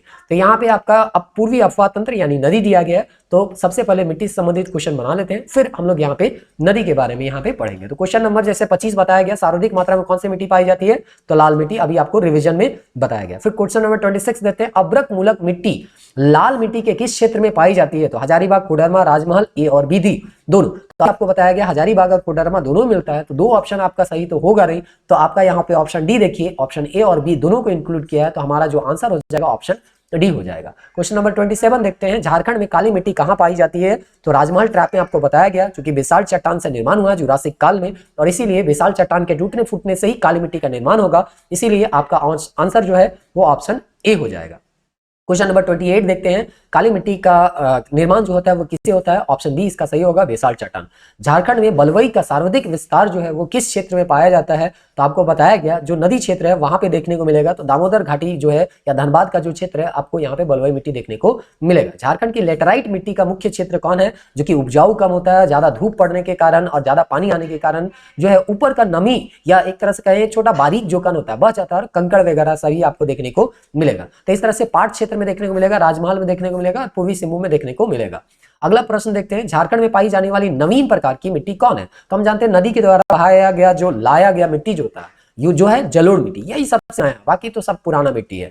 झारखंड में जलोढ़ मिट्टी का विकास मुख्य रूप से किस क्षेत्र में देखने को मिलेगा, तो जहां नदी है वहीं जलोढ़ मिट्टी का विकास देखने को मिलेगा, साहिबगंज और पाकुड़। क्यों, क्योंकि गंगा नदी और उसकी सहायक नदियां वहां पे आपको देखने को मिल जाएगी। झारखंड के किस भाग में धात्विक गुणों वाली मिट्टी यहाँ पे देखने को मिलता है, यानी वैसा मिट्टी जिसमें धातु का अंश देखने को मिलेगा, तो पूर्वी सिंहभूम, पश्चिमी सिंहभूम में आप देखिए तो सबसे ज्यादा खनिजों का जमा है, तो वहां की मिट्टी में धातु का कुछ अंश देखने को मिलेगा, और इसीलिए हम लोग को यहाँ पे पश्चिमी सिंहभूम सबसे बेस्ट आंसर मान के चलना पड़ेगा। झारखंड की चमकीली मिट्टी वाला जिला जो है वो चमकीली मिट्टी वाला जिला, तो चमकीली मिट्टी मतलब क्या हो गया आपका, जिसमें अब्रक मूलक मिट्टी, हम लोग इसको क्या कर सकते हैं, मान के चल सकते हैं, तो हजारीबाग आपका यहाँ पे दिया गया है आंसर। कोडरमा भी होगा लेकिन कोडरमा यहाँ पे दिया नहीं है। झारखंड में सर्वाधिक जलप्रपात कहाँ पे है, तो सर्वाधिक जलप्रपात जो है आपको रांची में है, एक्चुअली खूंटी में भी हो सकता है, लेकिन पहले खूंटी जो है रांची के अंतर्गत ही था, तो ज्यादातर जो आंसर देता है वो रांची जिला ही देता है। इसको हम लोग जलप्रपात का शहर के नाम से, यहाँ पे झीलों का शहर के नाम से भी, यहाँ पे सारी जलप्रपात के शहर के नाम से भी जानते हैं। आगे हम लोग देखते हैं प्रश्न क्या है, झारखंड में सर्वाधिक गर्म कुंड कहाँ पे है। देखिए यह जल स्रोत से आपको पूछा जा रहा है, तो इस तरह से हम लोग पहले इसका क्वेश्चन बना ही लेते हैं, उसके बाद देखते हैं कि यहाँ पे आपका इसका समरी क्या होगा। तो 36 में यहाँ पे है, सबसे ज्यादा यहाँ पे गर्म कुंड जो है आपका वो हजारीबाग में देखने को मिलेगा। फिर है चरक खुद्र गर्म जल कुंड किस जिले में है, ये पूछा गया है, तो ये धनबाद में आपको देखने को मिलेगा। हरहद और टाइगर गर्म जलकुंड किस जिले में है, देखिए ये सब आपको रटने वाला चीज है, इसमें हम ज्यादा आपको कोई सहायता कर नहीं सकते हैं। हाँ, अभी क्विक रिवीजन में आपको बता देंगे कि कौन कौन सा जो गर्म जल स्रोत है किस किस जिला में पाया जाता है। फिर है लाड लाउदह, शिवपुर और बारामसिया गर्म कुंड किस जिले में आपको देखने को मिलेगा, तो ये जो है इसका सही आंसर हो जाएगा पाकुड़ जिले में। झारखंड की सबसे बड़ी और लंबी नदी कौन है, तो सबसे बड़ी और लंबी नदी जो है वो आपको दामोदर नदी यहाँ पे मान के चलना है, और इसका लंबाई जो है आपका 290 किलोमीटर आपका देता है। दामोदर नदी कहां से निकलती है, तो देखिए लातेहार का टोरी से निकलते हैं, तो चूल्हा पानी करके जगह होगा, इसका नाम है यहाँ पे, तो इस तरह से ऑप्शन ए जो है इसका सही आंसर हो जाएगा। अब हम लोग क्वेश्चन नंबर आगे देखते हैं, उम्मीद करते हैं थोड़ा 50-70 क्वेश्चन यहाँ पे आज हम लोग बना लेंगे। तो नेक्स्ट वीडियो में ये जो आपका पार्ट है टेस्ट हम लोग 4 बना रहे हैं वो समाप्त हो जाएगा। तो चलिए उम्मीद करते हैं एग्जाम नजदीक है, तो आप समय को नहीं देखिएगा, आप कितना कंटेंट याद कर पा रहे हैं उस चीज को आप ध्यान में रख के इसको आप देख सकते हैं। चलिए अगले देखते हैं, आगे बोलता है कौन सा ऐसी नदी है जिसको बंगाल का शोक कहा जाता है। तो बंगाल में दामोदर नदी बार बार अपना उफान लिए हुए रहती थी, और इसीलिए में बहुत सारा डैम वगैरह सब बनाया गया, इससे काफी नुकसान हुआ था, तो डीवीसी भी बनाया गया दामोदर और उसकी सहायक नदियों में, तो बंगाल का शोक के नाम से जाना जाता था दामोदर नदी को। झारखंड का सर्वाधिक प्रदूषित नदी वर्तमान में तो अभी हम लोग सोनरेखा नदी को मान लेते हैं, पेपर में अगर आप देख रहे होंगे लगातार, तो सोनरेखा नदी को साफ करने के लिए बहुत सारे लोग जो है अब एकत्रित हो भी रहे हैं, कुछ कुछ कदम उठाया जा रहा है, लेकिन फिर भी अभी अगर देखा जाए तो दामोदर से भी गंदी नदी हो चुकी है प्रदूषित नदी सोनरेखा। लेकिन इस ऑप्शन में सही जो आंसर होगा वो दामोदर। क्यों? क्योंकि इंडस्ट्रियल एरिया के आसपास आता है, तो इंडस्ट्रियल एरिया का जो भी अवशिष्ट है उसको यहाँ पे छोड़ दिया जाता है और इस तरह से ये जो है प्रदूषित नदी के अंतर्गत आ जाता है। क्वेश्चन नंबर 45 देखते हैं, झारखंड के किस नदी को देव नदी कहा जाता है? तो देव नदी जो है वो दामोदर नदी को कहा जाता है। बराकर, बोकारो, कोनार और भेड़ा किसकी सहायक नदियां हैं? तो ये जो है सब जो है आपकी दामोदर की सहायक नदियां हैं। झारखंड की एकमात्र नदी जो स्वतंत्र रूप से बंगाल की खाड़ी में गिरती है वो कौन है? सोनरेखा ये नदी है। निम्नलिखित में कौन सोनरेखा नदी का मूल जगह है, यानी कि कहां से ये निकलती है? तो देखिए यहाँ राजमहली, छोटा नागपुर पठार, बंसहिल और दुधवा है। तो देखिए रांची एक रांची से आप 16 किलोमीटर दूर आइएगा तो नगरी एक क्षेत्र है, वहां से सोनरेखा नदी का उद्गम माना जाता है, जो कि छोटा नागपुर पठार का ही हिस्सा है। तो यहाँ पे जगह नहीं दिया है, छोटा नागपुर पठार दिया है, तो इसका सही आंसर आपका छोटा नागपुर पठार को लेके हम लोग यहाँ चल सकते हैं। अगला प्रश्न है, जमशेदपुर में किस नदी के किनारे अवस्थित है? तो जमशेदपुर किस नदी के किनारे अवस्थित है? ये आप याद किए होंगे, सोनरेखा नदी। सोनरेखा नदी कहां से निकलती है? तो नगरी रांची से ये निकलती है, जो कि 16 किलोमीटर दूर है रांची से। झारखंड की कौन सी नदी दक्षिण पूर्व की ओर प्रवाहित होती है, यानी दक्षिण और पूरब की ओर कौन प्रवाहित होती है? तो सोनरेखा जो है सबसे महत्वपूर्ण नदी में है, जो कि दक्षिण पूर्व में यहाँ पे प्रवाहित होती है। अगला देखते हैं, झारखंड की किस नदी में रेत या सोना पाया जाता है? तो चूंकि कहा जाता है सोनरेखा नदी में सोना पाया जाता था, इसलिए इसका नाम ही पड़ गया स्वर्णरेखा नदी। अगला है, जुमार, रारू और कांची तथा खरकई और संजय नदी जो है वो किसकी सहायक नदी है? ब्राह्मणी, बराकर, स्वर्णरेखा और दामोदर। तो इसका सही आंसर हो जाएगा स्वर्णरेखा का। आगे प्रश्न देखते हैं, बराकर नदी के संबंध में कौन सा कथन सत्य है? तो आपको यहाँ पे बताना है, 4 यहाँ पे कथन है, आपको बताना है कौन सत्य है। यह हजारीबाग से निकलती है, सही है। इस नदी का उल्लेख बौद्ध और जैन ग्रंथों में मिलता है, ये भी सही है। दामोदर की सहायक नदी, ये भी सही है। तो इस तरह से हमारा जो आंसर हो जाएगा उपयुक्त सभी होगा। धनबाद एवं गिरिडीह किस नदी के तट पे बसा हुआ है? तो आपको बताना है धनबाद और गिरिडीह जो है उसके आसपास से कौन सी नदी गुजरती है? तो धनबाद और गिरिडीह के आसपास से यहाँ पे आपको दामोदर नदी गुजरती हुई दिखेगी, इसलिए हम कहते हैं दामोदर नदी के तट पे बसा है धनबाद और गिरिडीह। सोन नदी कहां से निकलती है? तो इसका सही आंसर होगा अमरकंटक। ये झारखंड में तो नहीं है, लेकिन हाँ झारखंड से होते हुए सोन नदी गंगा से जाके मिलती है, इसलिए इसके बारे में सवाल आपको पूछा गया है। क्वेश्चन नंबर 57 देखते हैं, सोन नदी झारखंड के किस जिले में सर्वप्रथम प्रवेश करती है? तो यहाँ पे है ना, गढ़वा में सबसे पहले यहाँ पे प्रवेश किया जाता है सोन नदी का। उत्तरी कोयल की सहायक नदी, उत्तरी कोयल किसकी सहायक नदी है? तो उत्तरी कोयल जो है यहाँ पे अगर देखिएगा, अगर मैप अगर देखेंगे तो पता होगा कि सोन नदी से जाके उत्तरी कोयल जाके मिल जाती है, इसलिए सोन नदी जो है की सहायक नदी है उत्तरी कोयल। उत्तरी कोयल कहां से निकलती है? छोटा नागपुर पठार, टोरी, चैनपुर और मसलिया करके यहाँ पे दिया है, तो उत्तरी कोयल जो है वो छोटा नागपुर के पठार से निकलती। औरंगा और अमानत नदी किसकी सहायक नदी है? ऐसा यहाँ पे पूछा गया है, बहुत आसान है, उत्तरी कोयल का है सहायक नदी। अमानत नदी कहां से निकलती है? तो अमानत नदी जो है वो हजारीबाग से निकलती है। दक्षिणी कोयल कहां से निकलती है? तो दक्षिणी कोयल कहां से निकलेगी? नगरी रांची से। सोनरेखा भी आपका दक्षिणी कोयल का एक तरह से कहिए उद्गम स्थल माना जाता है, सोनरेखा भी और दक्षिणी कोयल भी। दक्षिणी कोयल का सबसे बड़ी सहायक नदी जो है वो कौन है? तो दक्षिणी कोयल का सबसे बड़ी सहायक नदी जो है वो कारो है। कोयल कारो प्रोजेक्ट के बारे में आप लोग जरूर सुने होंगे, जिसको अब बंद कर दिया गया है। शंख नदी का उद्गम स्थल कहां पे है? तो शंख नदी का उद्गम स्थल जो है वो गुमला में है। चीरा, लावा, केदार और कोक किसकी सहायक नदियां हैं? तो ये जो है वो शंख नदी की ही सहायक नदियां हैं। 5 सवाल और बना लेते हैं, 5-7 सवाल और बना लेते हैं, तो इस तरह से लगभग 70 प्रश्न समाप्त हो जाएगा। तो आने वाले वीडियो में बाकी जो बचे हुए प्रश्न है उसको भी हम लोग बना लेंगे। क्वेश्चन नंबर 66 देखते हैं, शंख नदी एवं दक्षिणी कोयल नदी कहाँ एक दूसरे से मिलती है? तो यहाँ पे इसका सही आंसर हो जाएगा उड़ीसा में जाके ये मिलती है, और इस तरह से यहाँ पे ब्राह्मणी नदी के नाम से ये जानी जाएगी। इसके बारे में आप उम्मीद है पढ़े होंगे। मोर और मयूराक्षी नदी का उद्गम स्थल कौन सा है? तो इसका सही आंसर होगा त्रिकुट पहाड़, जो कि आपको बताया गया देवघर में है। ब्रह्मा, विष्णु और महेश 3 यहाँ पे पठार आपको देखने को मिलेंगे। मयूराक्षी नदी अपनी आरंभिक अवस्था में किस नाम के से जानी जाती है? तो मयूराक्षी जो है मोतिहारी नदी के नाम से यहाँ पे जानी जाती है। तो इस तरह से क्वेश्चन नंबर 68 का सी ऑप्शन हो जाएगा। टिपरा, भामरी, देवाई, सिद्ध, दौना, मुनबिल तथा पूसो किसकी सहायक नदियां हैं? तो इस तरह से इसका सही आंसर देखिएगा तो ये जो है मयूराक्षी की ही सहायक नदियां हैं। गुमानी नदी कहां से निकलती है? अमरकंटक की पहाड़ी, राजमहल की पहाड़ी, पारसनाथ की पहाड़ी और इनमें से कोई नहीं, तो ये हो जाएगा राजमहल की पहाड़ी। गुमानी की सहायक नदियां कौन सी? पुसरो, मेल, कुनार और बोकारो। तो इसका सही आंसर हो जाएगा आपका मेल।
अगला प्रश्न है, ब्रह्मणी नदी कहाँ से निकलती है? ऑप्शन ए है दुधवा की पहाड़ी, ऑप्शन बी है त्रिकुट पहाड़ी, ऑप्शन सी है पारसनाथ की पहाड़ी और इनमें से कोई नहीं। तो इस तरह से इसका सही आंसर हो जाएगा दुधवा की पहाड़ी, ऑप्शन ए।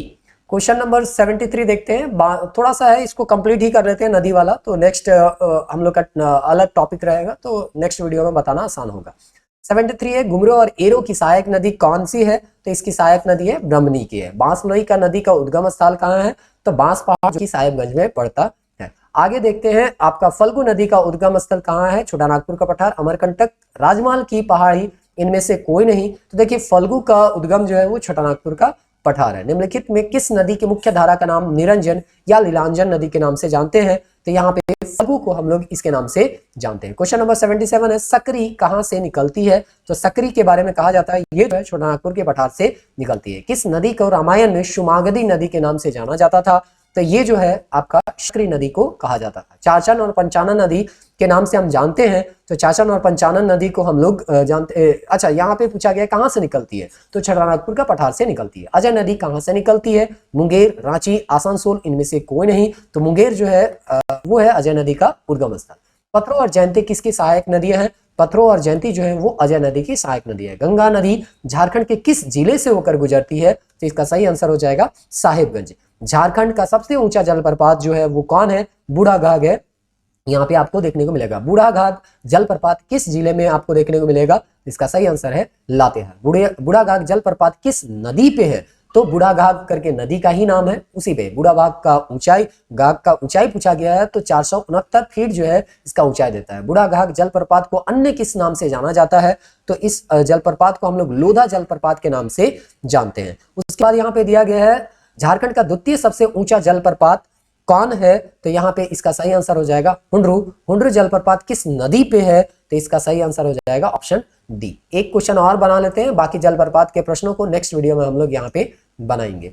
हुंड्रू जलप्रपात की ऊंचाई कितनी है? तो हुंड्रू जलप्रपात की ऊंचाई जो है 301 है, 225 है, 320 है, 195 है। तो इसका सही आंसर हो जाएगा 320। थोड़ा सा ही है अब बचा हुआ है, तो हमको लग रहा है यहाँ पे उम्मीद है अभी तक आप वीडियो देख रहे हैं तो 5-10 क्वेश्चन है, चूंकि 150 में से 30 प्रश्न तो मैप से ही है।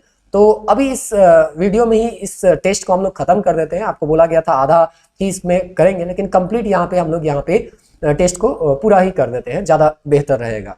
चलिए क्वेश्चन नंबर 91 देखते हैं कि 91 में बोलता है कि ये जो है हुंड्रू जलप्रपात कहाँ है? तो रांची में। दसम जलप्रपात किस जिले में? देखिए ये फैक्चुअल डाटा है, इसको आपको याद ही करना पड़ेगा, इसमें कुछ कोई हेल्प नहीं कर सकता है। 93 यहाँ पे पूछा है दसम जलप्रपात की किस नदी पे है? तो दसम जलप्रपात जो है आपका काची नदी पे है। दसम जलप्रपात की ऊंचाई पूछा गया है, तो ऊंचाई जो है 144 फीट है। गौतम जलधारा या जोना जलप्रपात किस जिले में स्थित है? तो ये जो है आपका रांची जिले में। गौतम जलप्रपात किस नदी पर स्थित है? तो ये जो है आपका राडो नदी पर स्थित है। गौतम जलप्रपात की ऊंचाई कितनी है? तो ऊंचाई अगर देखिएगा तो ये जो है आपका 85 फीट है। सदनी घाघ जलप्रपात किस जिले में है? तो सदनी घाघ जलप्रपात जो है वो गुमला जिले पे है। सदनी घाघ जलप्रपात किस नदी पर स्थित है? तो सदनी घाघ जलप्रपात जो है वो शंख नदी पर स्थित है। सदनी घाघ जलप्रपात की ऊंचाई कितनी है? तो ऊंचाई है आपका 200 फीट। हिरनी जलप्रपात किस जिले में स्थित है? तो हिरनी जलप्रपात जो है वो आपका पश्चिमी सिंहभूम में है। हिरनी जलप्रपात किस नदी पर स्थित है? तो हिरनी जलप्रपात जो है वो रामगढ़ा नदी करके वहां पे स्थित है। गौतम घाघ जलप्रपात किस जिले में स्थित है? तो गौतम घाघ जो है वो लातेहार में स्थित है। गौतम घाघ जलप्रपात की ऊंचाई कितनी है? तो ऊंचाई है 118.11 फीट। घघरी जलप्रपात किस जिले में है? तो घघरी जलप्रपात जो है वो लातेहार जिले में। मोतीझारा जलप्रपात कहाँ स्थित है? मोतीझारा जलप्रपात जो है वो आपका राजमहल में है। मोतीझारा जलप्रपात किस नदी है? तो मोतीझारा जलप्रपात जो है वो आपका अजय नदी है। मोतीझारा जलप्रपात की ऊंचाई कितनी है? तो लगभग 150 फीट है। रजरप्पा जलप्रपात किस जिले में स्थित है? तो रामगढ़ जिले में। रजरप्पा जलप्रपात किस नदी के संगम पे है? तो रजरप्पा जो है दामोदर और भैरवी या भेड़ा नदी के संगम पे है। पंचघाघ जलप्रपात किस जिले पे स्थित है? तो पंचघाघ जो है वो खूंटी जिले पर स्थित है। नागफेनी जलप्रपात किस जिले में स्थित है? तो नागफेनी जो है वो आपका गुमला जिला पे होगा। क्वेश्चन नंबर 113 है केरीदह, मालूदह, तामासीन, गुआ और डुमेर सुमेर जलप्रपात किस जिले में स्थित है? तो ये जो हो जाएगा वो चतरा हो जाएगा। मिर्चैया जलप्रपात किस जिले में स्थित है? तो मिर्चैया जो हो जाएगा वो लातेहार में हो जाएगा। उसरी जलप्रपात किस जिले में है? तो उसरी जो है वो आपके गिरिडीह में है। घगरिया जलप्रपात किस जिले में है? तो घगरिया जलप्रपात जो है वो लोहरदगा में है। बारा, झरना, रानी बहल, झरिया पानी, नुनबुल, तातापानी एवं भूमका, गर्म सोता जिला किस जिले में है? तो ये सभी के सभी जो है वो आपके दुमका में देखने को मिल जाएंगे। अब कुछ क्वेश्चन है, 3-4 क्वेश्चन बचा है, उसको सॉल्व कर देते हैं। चलिए यहाँ पे देखते हैं झारखंड के साथ कितने राज्यों की सीमाएं लगती हैं। अब देखिए ये टेस्ट को कंप्लीट करने के लिए कुछ क्वेश्चन नहीं मिल रहा होगा, तो पीछे वाला चैप्टर का भी कुछ यहाँ पे क्वेश्चन डाल दिया गया है, या बेसिक सवाल है। तो ये है 5। कर्क रेखा झारखंड के निम्नलिखित में किस जिले से होकर गुजरती है? तो रांची जिले से होकर गुजरती है। कौन सा राज्य झारखंड के पूरब में स्थित है?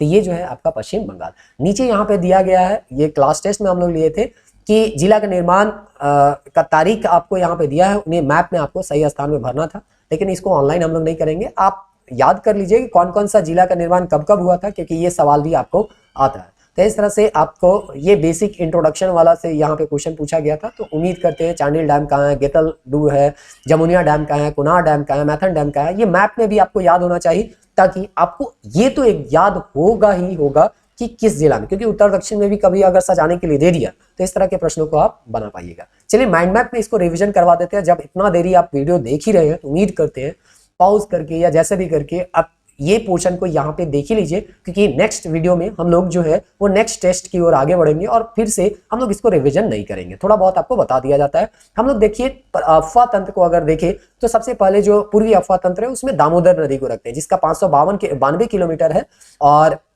झारखंड में इसका लंबाई जो है 290, जो कि अभी आपका क्वेश्चन में आया था। झारखंड की सबसे लंबी और बड़ी नदी कहा जाता है, उद्गम टोरी लातेहार है, जो कि छोटा नागपुर पठार के अंतर्गत आता है। तो दोनों ऑप्शन आपको देखने को मिल जाता है। बंगाल का शोक के नाम से जानते हैं, देव नदी के नाम से जानते हैं, सर्वाधिक प्रदूषित है, सोनरेखा भी है, मुहाना इसका हुगली नदी है। और अफवाह क्षेत्र में अगर हम देखें कि यानी कि ये किस किस जिला से होगी या इसकी सहायक नदी और ये जो है बहती है, तो लोहरदगा है, सॉरी लातेहार है, लोहरदगा, रांची, हजारीबाग, गिरिडीह, बोकारो और धनबाद है।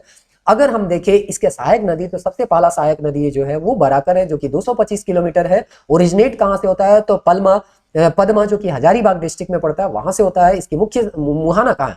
तो चूंकि दामोदर की सहायक नदी है तो मुहाना तो दामोदर होगा। सहायक नदी जो है बराकर का उसरी और बरसोती करके यहाँ पे दिया गया। अफवाह क्षेत्र अगर देखिए तो हजारीबाग, गिरिडीह और धनबाद है। इसका उल्लेख जो है वो बौद्ध और जैन ग्रंथों में मिलता है, और ये सब प्रीवियस ईयर में पूछा गया। दामोदर का ही सहायक नदी है जिसका नाम है कोनार, और इसका ओरिजिनेट जो होता है वो संथाल परगना, यहाँ पे सॉरी संथाल परगना नहीं है, सुल्ताना विलेज जो कि हजारीबाग चतरा रोड में पड़ता है, वहां पे होता है। बोकारो में दामोदर से ये संगम करती है, और उसके बाद ये जाके अल्टीमेटली जाके यहाँ पे आपका दामोदर के साथ मिलेगी। सहायक नदी में सिवानी और बोकारो नदी है। उसके बाद बोकारो नदी के बारे में देखें तो ये जो है हजारीबाग प्लेट्यू से राइज होती है और साउथ हजारीबाग में ये बहती है। कुनार रिवर जो है शॉर्टली रिवर यहाँ पे बोला गया है कि ये जो है किसके साथ फ्लो करती है? दामोदर। तो कुनार जो है सबसे पहले बोकारो के साथ मिलेगी, उसके बाद यहाँ पे या बोकारो कुनार के साथ मिलेगी, दोनों एक ही बात है, फिर जाके दामोदर के साथ ये लोग मिल जाते हैं। जमुनिया के बारे में दिया जाता है, इसका भी राइज होता है वो हजारीबाग प्लेट्यू से है, नियर बिशुनगढ़ करके यहाँ पे दिया गया है। और यहाँ पे बोलता है ये बॉर्डर बनाती है ये जमुनिया नदी धनबाद और बोकारो डिस्ट्रिक्ट के बीच का, यानी कि जमुनिया जो है बॉर्डर बनाती है धनबाद और बोकारो जिला का। फिर है भेड़ा या भैरवी नदी जो है, जिसको भैरवी नदी के नाम से भी जानते हैं हम लोग। ये जो है हजारीबाग और रांची जिला से होते हुए बहती है। ये कहाँ मिलती है या दामोदर के साथ मिलती है? ये तो जानते हैं। कहाँ मिलती है? तो रजरप्पा में, और रजरप्पा फॉल का भी निर्माण करती है। लेकिन इसकी सहायक नदी दामोदर की और अन्य सहायक नदी देखे तो कतरी है, और भी है, गुया है, गुरी है, हाहारू है, निया करके यहाँ पे दिया गया है। राइट में यहाँ पे शाली रिवर है जो कि वेस्ट बंगाल में मिलती है। चलिए हम लोग दामोदर नदी के बारे में पढ़ लें, सबसे इंपॉर्टेंट नदी में वही है। अजय नदी देखते हैं, इसका उद्गम मुंगेर से हुआ है, मुहाना भागीरथी कटवा के निकट पश्चिम बंगाल में है। राइट से जो मिलती है नदी उसका नाम है पत्रो और जयंतिया, और इस तरह से दूसरा जो नदी है वो तुमानी और कुनूर करके यहाँ पे देता है। जो कि अफवाह क्षेत्र अगर देखें अजय नदी का, जो कि 288 किलोमीटर लंबा है, वो है देवघर और दुमका। जामताड़ा में बंगाल और झारखंड की सीमा बनाती है अजय नदी। ये इंफॉर्मेशन भी आपको याद रखना है, हो सकता है कभी ये एग्जाम में आपको देखने को मिल जाता है। चलिए वाटर रिसोर्स में ही हम लोग नदी के बारे में देख लेते हैं। पूर्वी अफवाह में ही देखते हैं तो मयूराक्षी नदी है जो कि पूरब में ही है।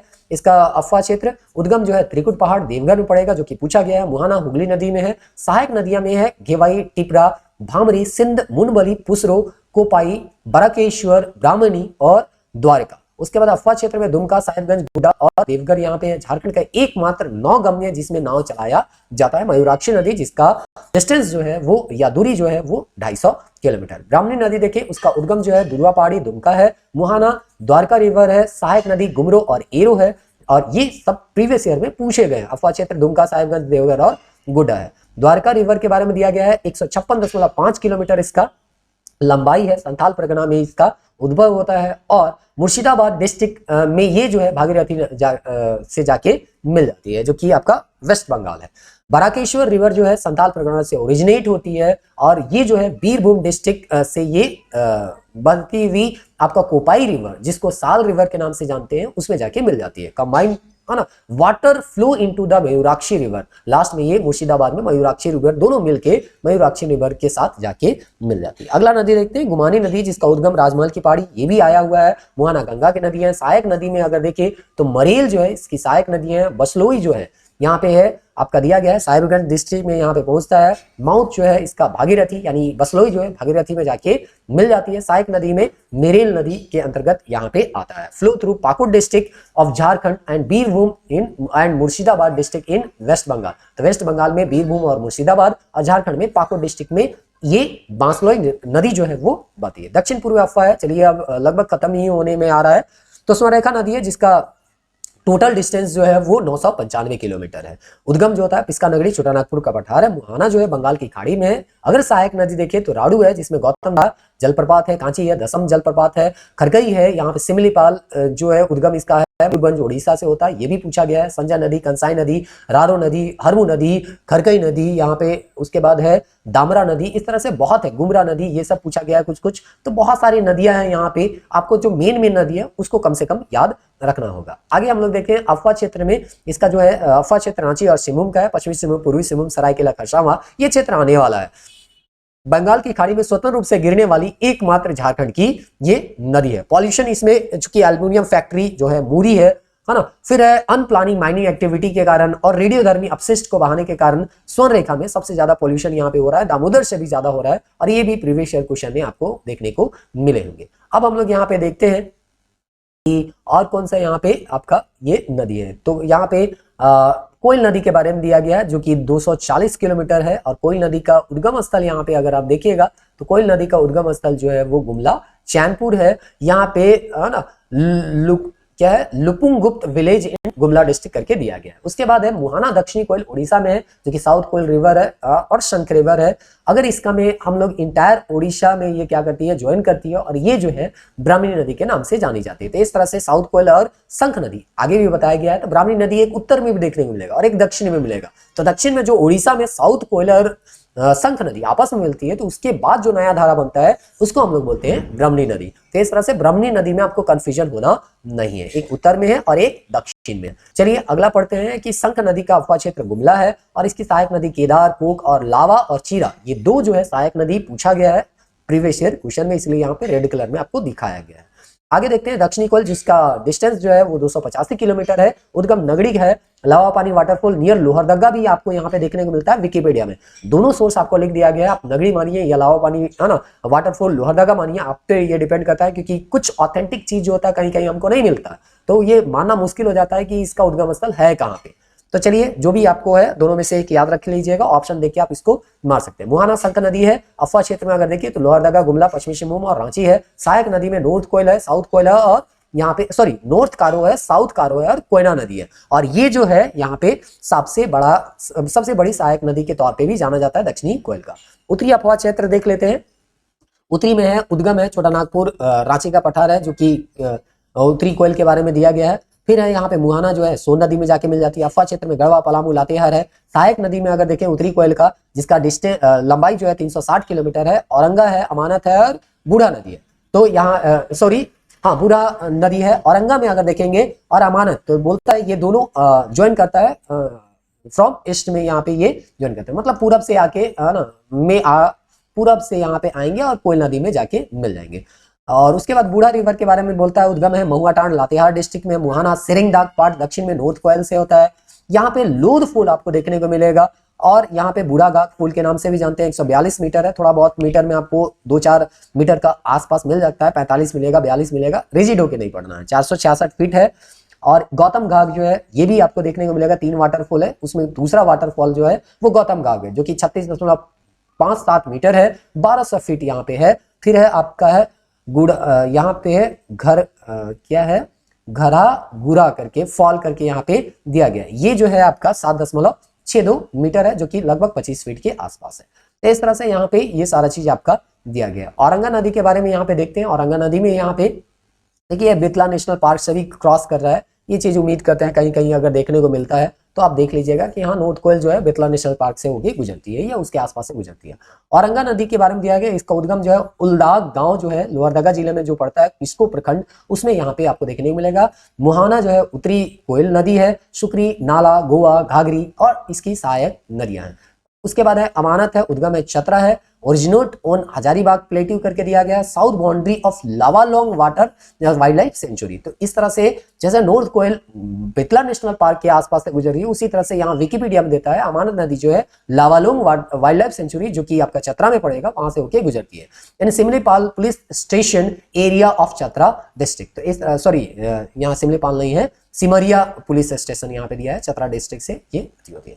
उसके बाद दिया गया है ये उत्तरी कोयल, इसका मुहाना है, सहायक नदियां में पीरी, सपनी, मैला और जिंजोई करके दिया है, पाटम, सलाही और चाको और खैरा करके यहाँ पे ये देता है। तो इस तरह से यहाँ पे हम लोग नदी के बारे में देख लेते हैं, कुछ अगर छुटा होगा तो उसको भी पढ़ लेते हैं, थोड़ा सा यहाँ पे है नदी, कंप्लीट ही कर देते हैं। चलिए, तो यहाँ पे आपका दिया गया सोन नदी या हिरण्यवा नदी, जिसका लंबाई जो है 784 है, उद्गम है मैकाल पर्वत अमरकंटक की पहाड़ी, जो कि एमपी में पड़ेगा। वहां गंगा नदी है, सहायक नदी में झारखंड की उत्तरी कोयल है, अफर क्षेत्र में पलामू और गढ़वा में ही सर्वप्रथम प्रवेश होता है। ये प्रीवियस ईयर क्वेश्चन में पूछा गया। पुनपुन नदी जो कि 200 किलोमीटर लंबा है, यहाँ उद्गम अगर देखेंगे तो उत्तरी कोयल का प्रवाह क्षेत्र के उत्तर में यह है, मुहाना इसका गंगा नदी है, सहायक नदी में दारदा और मोरहर करके है, अफर क्षेत्र में पलामू गढ़वा सर्वप्रथम यहाँ पे प्रवेश होता है। उपनाम में कीकट और बमागदी के नाम से इसको जानते हैं। फल्गु या निरंजना नदी के नाम से अगर हम इसको जानते हैं, इसका उद्गम स्थल है छोटानागपुर का पठार का उत्तरी भाग, ये भी प्रीवियस ईयर में पूछा गया है। मुहाना इसका गंगा नदी है, सहायक नदी में लीलांजन और मोहना नदी है, जो कि निरंजन और नीलांजन के नाम से इसको हम लोग जानते हैं। तो इस तरह से ये दिया है। उपनाम है अंताशिला, पिंडदान के लिए फल्गु नदी को जाना जाता है। झारखंड का संबंध केवल और केवल इसके उद्गम से है, और ये सवाल भी आपका प्रीवियस ईयर में देखने को मिला था। सकरी का उद्गम स्थल है छोटानागपुर का पठार, ये भी पूछा गया है। सहायक नदियां किऊल और मोहर है। मुहाना है गंगा का ताल क्षेत्र, विशेषता है मार्ग बदलने के लिए कुख्यात है, और उपनाम है इसका सुमागधी, जो कि रामायण काल में जाना जाता था। किऊल नदी है, ये पूछा गया था जेएसएससी में। यहाँ ओरिजिनेट फ्रॉम तीसरी हिल है, जो कि गिरिडीह में पड़ता है, वहां से ये निकलती है, और ये ज्वाइंट है हरहोर रिवर करके कोई होगा छोटा मोटा रिवर, वहां पे ये ज्वाइन करती है। ये प्रीवियस ईयर में इस तरह के छोटे मोटे नदी भी आपको देखने को मिल जाते हैं। चाचन पंचानन नदी, इसका नाम 5 जलधाराओं के मेल से विकसित होता है। उद्गम जो है छोटानागपुर पठार है, ये भी पूछा गया है। मुहाना जो है वो सकरी नदी है। सबसे लास्ट हम लोग देख लेते हैं साहिबगंज मल्टी मॉडल टर्मिनल। यहाँ पे है, हम लोग जाने थे कि साहिबगंज से यहाँ पे होके गंगा नदी गुजरती है, तो इसका जो निर्माण हुआ था 12 सितंबर 2019 को इसको राष्ट्र को समर्पित किया गया। भारत के उत्तर और पूर्वोत्तर भारत के साथ नेपाल और बांग्लादेश को ये टर्मिनल जो है यहाँ पे जोड़ेगी। तो इस तरह से प्राचीन काल में भी गंगा से यहाँ पे व्यापार किया जाता था, गंगा में नाव से व्यापार किया जाता था। उत्तर भारत के लोग जो है वो आपके एक तरह से कहिए पूर्वी हिस्सा में, बंगाल के हिस्सा में ये लोग पहुंचते थे गंगा के थ्रू, यहाँ पे नाव के थ्रू। तो इस तरह से हम लोग जो है आज बोले तो थे कि 70 प्रश्नों को ही सॉल्व करेंगे, लेकिन यहाँ हम लोग आज पूरे सवाल को यहाँ पे सॉल्व कर दिए। अगर लगातार आप इस वीडियो को देखें तब तो मानना पड़ेगा कि आप जो है इस तरह से अपने आप को थोड़ा सा कह सकते हैं एक डेडिकेटेड वे पे आप चीजों को पढ़ रहे हैं और जान रहे हैं। और पॉज करके भी देखें तो कोई दिक्कत नहीं। उम्मीद करते हैं कि आपको जो भी चीज बताया गया है यहाँ पे आप उसको समझ रहे होंगे, और आने वाले वीडियो को भी हम लोग यहाँ पे में जो टेस्ट होगा उसको भी हम लोग यहाँ पे समझने का प्रयास करेंगे। चलिए, आपको थोड़ा सा इतना देरी रुक ही गए हैं तो पिछला वाला जो आपका जो सिलेबस है, यानी नेक्स्ट यहाँ पे चैप्टर का सिलेबस जो है वो भी आपको हम बता देते हैं, ताकि टेस्ट का सिलेबस, ताकि आपको वहाँ पे आसानी हो जाए।